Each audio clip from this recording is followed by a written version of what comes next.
los pecados, pero los pecados no se diluyen, no se disuelven. Nuestros pecados están allá en el cielo, hay registros, hay libros, donde está todo anotado.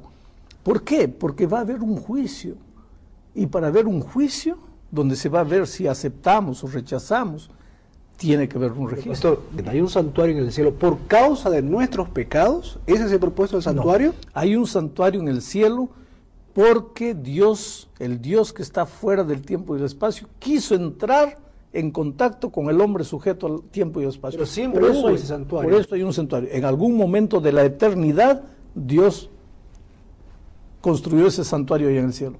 Ahora, ese santuario sirve para morada de los hijos, para encontrarse él con sus hijos, en fin, porque el objetivo del santuario es que él se encuentre con sus hijos. Santuario es templo, es un templo.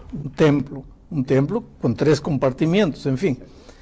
Pero aprovechando de eso, ¿cuál es el tema central del templo? ¿Para qué vamos al templo? Para escuchar el mensaje. ¿Qué mensaje? El centro del mensaje es la salvación. Por eso el centro del mensaje del santuario celestial también es la salvación. ¿Pero salvación de qué? De pecado. No hay salvación de otra cosa, es del pecado, de la consecuencia del pecado, que es la muerte. Por eso es que cuando confesamos, nuestros pecados son llevados, están en los registros celestiales allá, somos perdonados aquí, pero es necesario que esos pecados sean purificados. Ahora, esa purificación nosotros la vamos a estudiar no ahora, sino en el tema, cuando estudiamos el tema del juicio. Ahora, me queda una duda. Si lo que sucedió en la tierra y Dios en ese momento mostró ese modelo tal cual deberían seguir, hoy en el cielo existen, usted nos comentaba, el lugar santo y el lugar santísimo, como usted nos explicaba. ¿Existe también hoy en el cielo ese lugar santo, ese lugar santísimo? ¿Cuál es su función? Y aprovecho también. ¿Pasa tal cual como ocurría en la tierra? Además de existir eso en el cielo, está funcionando. ¿Qué se está haciendo en este momento? Muy bien, ese es el tema del juicio, no lo vamos a estudiar ahora, pero el santuario existe, y no existe porque existe el santuario de la tierra, al contrario, el santuario de la tierra existe porque existe un santuario celestial.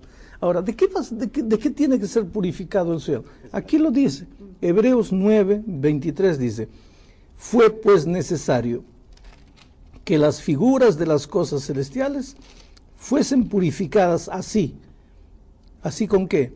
Con la sangre del cordero, de los animales, pero las cosas celestiales mismas tienen que ser purificadas con mejores sacrificios que esos. ¿Por qué? ¿Porque hay mal en el cielo? ¿Hubo mal en el cielo? Porque hemos pecado, y te digo, nuestros pecados están registrados en los libros allá. Y el propio Satanás ya no puede ser purificado. Él que vino de los cielos, que fue un ángel de luz. Si él quisiera, podría ser purificado, pero el diablo, ¿qué pasa? Él llegó a un punto en que no quiere ser perdonado. Él llegó a un punto en que él no reconoce que está equivocado. Y la primera condición para ser perdonado es aceptar que estás en pecado, pedir perdón. El diablo no va a pedir perdón nunca. Y por lo tanto estamos diciendo, el diablo se salvaría. Estamos trabajando en una hipótesis, y con Biblia no debemos trabajar en hipótesis. Debemos trabajar encima de las cosas reveladas y escritas. Sí, pues. Bueno, ¿cuáles serían las piezas del santuario? ¿Y cuál la utilidad de cada uno de esos elementos en el santuario? Bueno, mira. ¿Qué representan? Mira, 20 minutos no da para explicar todo, pero cada pieza del santuario tiene alguna cosa que ver con la salvación. Inclusive lo que hay en el lugar santísimo, porque en el lugar santísimo está el arca, y dentro del arca estaban las tablas de la ley de Dios. Quiere decir que el hecho de que las tablas de la ley de Dios estaban en el arca eran el mensaje divino diciendo, la salvación no excluye la obediencia a la ley de Dios. No es la ley que te salva, es la sangre del Cordero que te salva. Pero la salvación no excluye, no saca fuera la ley de Dios. Por eso la ley de Dios está dentro del arca del testimonio, allá en el lugar santísimo. Ahora, simbólicamente, cuando ese corderito, como usted nos decía, era muerto y simbólicamente la sangre de ese corderito limpiaba los pecados, tenemos que entender y llevarlo a ese paralelo. Jesús, la sangre de Jesús, es como si aquel corderito simbolizaba Cristo y luego el sacrificio en la cruz. Dice Hebreos 9:25, a partir del versículo 23, dice así: fue pues necesario que las figuras de las cosas celestiales fuesen purificadas así, pero las cosas celestiales mismas con mejores sacrificios que estos. Porque no entró Cristo en el santuario hecho de mano, figura del verdadero, sino en el cielo mismo, para presentarse ahora por nosotros ante Dios, y no para ofrecerse muchas veces, como entra el sumo sacerdote en el lugar santísimo cada año con sangre ajena. De otra manera, le hubiera sido necesario a Jesús padecer muchas veces desde el principio del mundo. Pero ahora, en la consumación de los siglos, se presentó una vez para siempre por el sacrificio de sí mismo, para quitar de en medio el pecado. Entonces la respuesta está aquí. Cuando yo digo que hay pecado en el cielo, no lo digo yo, lo dice la palabra de Dios. Jesús entró para purificar, para quitar de en medio el pecado. Hay pecado en el santuario celestial, quiere decir, están los registros de los pecados. Ahora dice el versículo 27, de la manera que está establecido para los hombres que mueran una sola vez y después de esto el juicio. Así también Cristo fue ofrecido una sola vez para llevar los pecados de muchos. En la tierra, el sacerdote tenía que hacer sacrificio todos los días, porque eran sacrificios imperfectos. Pero Jesús se sacrificó una única vez, y con eso estamos.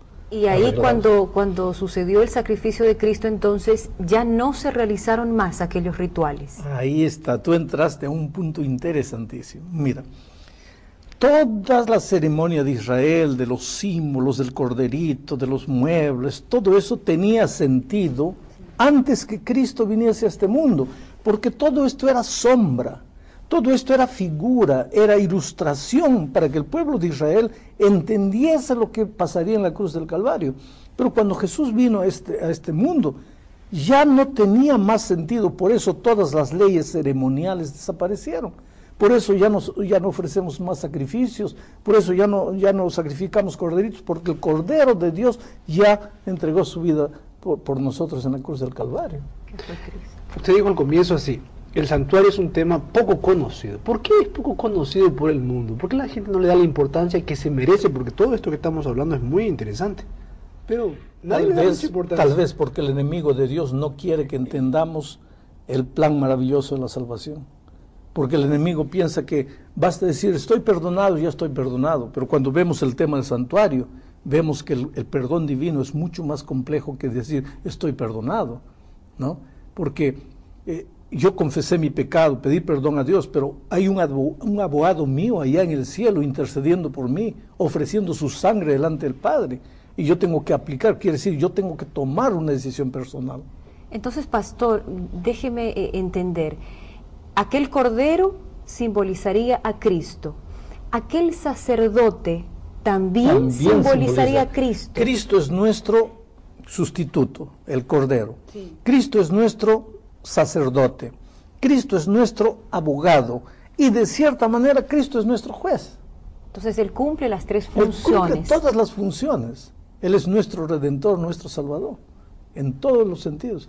Infelizmente, llegamos al fin de más un estudio. Y yo quisiera decirte una cosa. No importa quién eres, no importa cómo viviste, no importa cuánto pecaste. Hay esperanza para ti, hay salvación para ti. En el pueblo de Israel, los israelitas llevaban un cordero para ser sacrificado. Pero por ti, Cristo vino. Ya no necesitamos ofrecer sacrificios porque Jesús ya murió en la cruz del Calvario. Está derramando su sangre por ti, derramó su sangre por ti. La gracia maravillosa de Cristo está a tu disposición. Por más lejos que te encuentres de Jesús, clama a Dios, dile, Señor, gracias por lo que hiciste por mí. Y no te preocupes, aunque el diablo te diga que no tienes perdón, hay perdón para ti, sí, porque Jesús pagó el precio de tu pecado. Que Dios te bendiga.